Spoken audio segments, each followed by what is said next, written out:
Assalamualaikum warahmatullahi wabarakatuh. Let me introduce myself. My name is Novita Septiana. I'm from class B. I will read story entitled A Country Conttage by Anton Chekhov. Two young people who had not long been married were walking up and down the platform of a little country station. His arm was round her waist, her head was almost on his shoulder, and both were happy. The moon peeped up from the drifting cloudless and frowned, as it seemed, envying their happiness and regretting her tedious and utterly superfluous virginity. The still air was heavy with the fragrance of lilac and wild cherry. Somewhere in the distance beyond the line a concrete was calling. "How beautiful it is! Sasa, how beautiful!" murmured the young waif. It all seemed like a dream. See how sweet and inviting the little cubs look. How nice the solid, silent telegram posts are. They add a special note to the landscape, suggesting humanity, civilization in the distance. Do you think it's lovely when the wind brings the rising sound of a train? Yes, but what hot little hand you've got. That's because you're excited, Faria. What have you got for our supper tonight? Chicken and salad. It's a chicken just big enough for two. Then there is the salmon and sardine that were sent from town. The moon asked thought she had taken a pint of snuff hid her face behind a cloud. Human happiness reminded her of her own loneliness, of her solitary couch beyond the hills and dales. "The train is coming," said Faria. "How jolly!" 3 acres of fire could be seen in the distance. The station master came out on the platform. Signal lights flashed here and there on the line. "Let's see the train in and go home," said Sasa, yawning.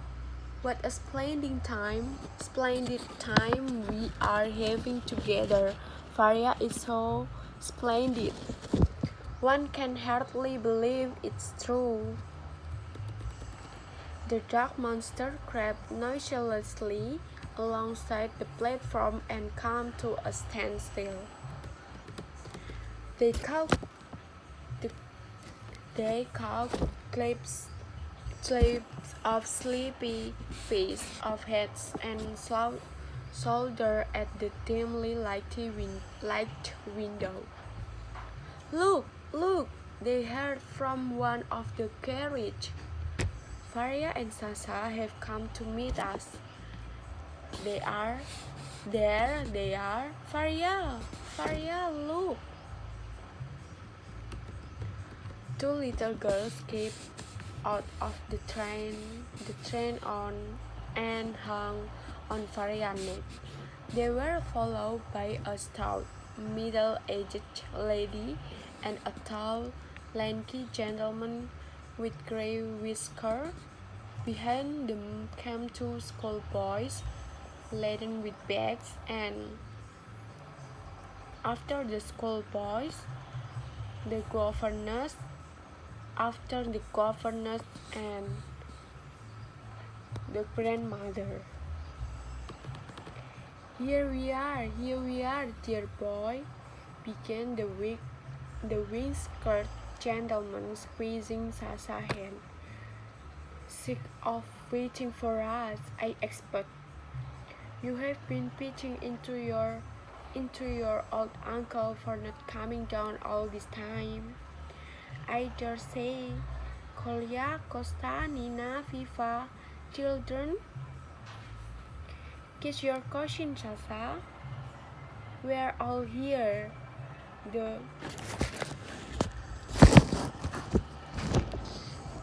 The whole troop of us, just for 3 or 4 days. I hope we sent be too many for you. You mustn't let us put you out. At the sight of their uncle and his family, the young couple were horror-stricken, while his uncle talked and kissed them. Sasa had a vision of their little cottage.